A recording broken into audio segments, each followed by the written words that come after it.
So I already talked about this randomly last summer at the airport in a video when I was coming back from the land of happiness in my hometown. And the thing is, I'm not done yet. The truth needs to be out. So, what is marriage? Or more importantly, what was marriage when it originated back in the ancient times? Well, I'm pretty sure you know that it was all about making connections between families and having kids. Not like now, which is in theory about love.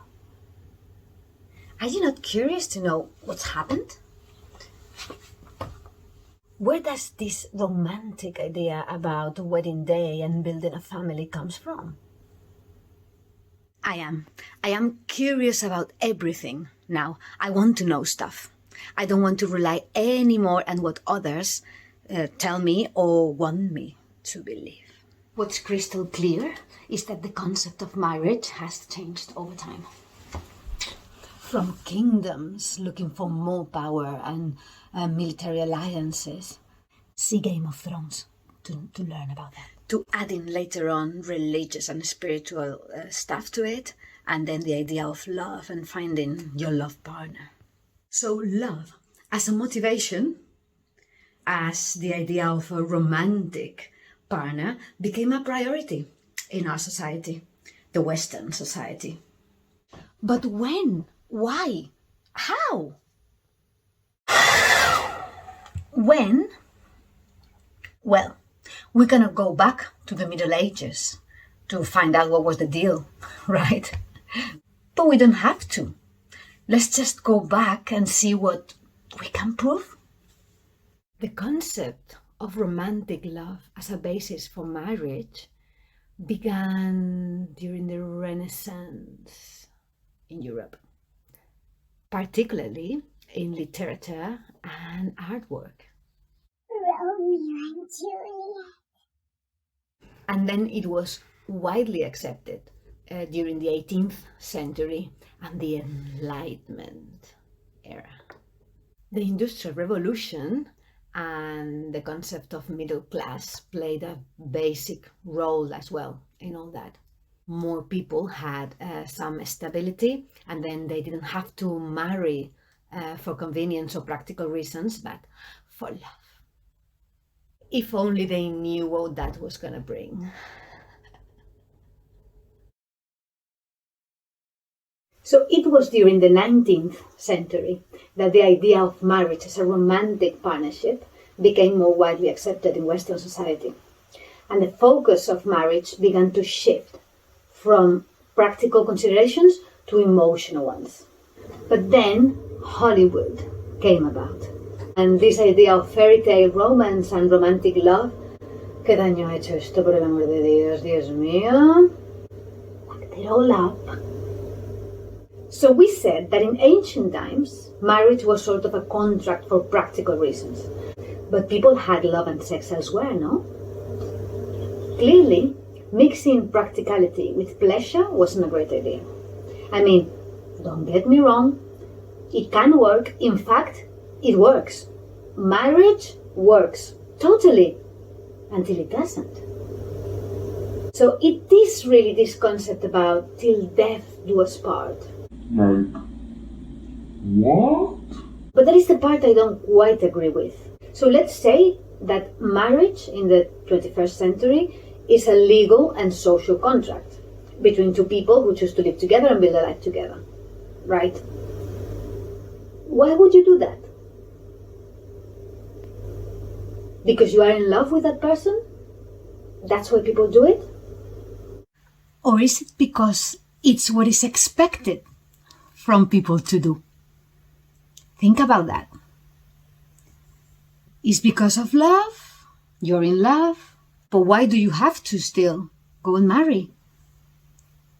Stay in love. Build that family if you want. But why within a marriage? Why? I think we have it ingrained, you know. After school, it goes college. After college, it goes university. After that, you fall in love. After love, comes marriage. And then after that, kids come. And then on and on and on and On and on. Do you see the pattern? What happens when you want to join love and marriage? Well, that you end up with one of these things. A divorce, a sexless marriage, an unhappy marriage, just marriage, or a happy marriage. This must be like being optimistic, 5% of the population. The other 95% spreads out in the other 4 points. A quick point making. Divorce is not a failure. It is another step of personal development. The problem is when it is done the wrong way. With anger, resentment, hate. And I know so many of those that it gives me the chills. Divorcing with love is a reason to celebrate personal development and growth. Letting go of what once was pure love and attraction, but has declined or disappeared, is not a drama. It's a blessing. Very few people think about their kids when divorcing. They say they do, but what they are really doing is using them as ammunition to hurt the other, the one they once loved. Once we love somebody, we are energetically attached to them forever, even if we never see each other again. Keeping that link toxic and resentful only brings you pain and potential illness.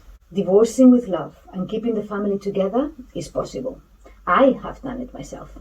I broke my marriage. I didn't break my family. Sexless marriage. I was in one too for a while.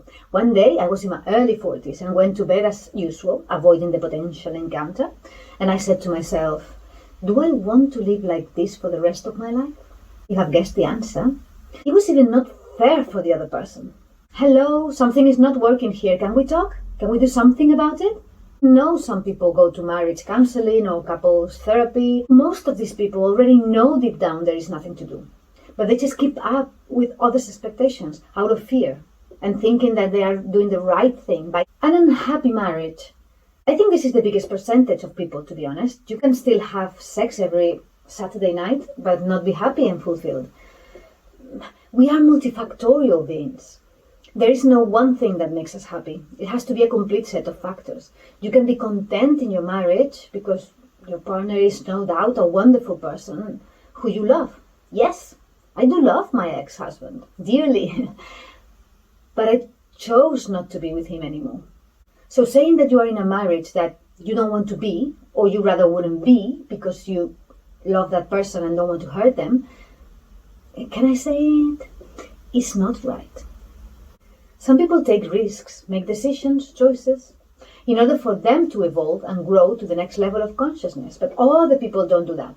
And they need the other to do it for themselves. So look at it this way. So we are not living a relationship because you don't want to hurt them and shake things up. Fear and false compassion. Maybe your partner won't be able to grow if you don't take that decision now. Some people need to be shocked to wake up and leave the comfort zone. And some people, like myself, are the ones taking the action and moving forward. Remember, always with love. A happy marriage. I mean, like, truly, like 100%. I only know one couple, if I'm honest. And my version of the story is that at least one of them doesn't have a level of self-awareness and self-love strong enough and is essentially being carried away like a leaf in the breeze. But happy, after all. So I suppose a happy marriage, understanding forever, one, of course. Let's not forget that marriage is always happy at some point. But this till death do us part spell, that's another story. Please comment if you are in one of those species in extinction, because I'm genuinely interested.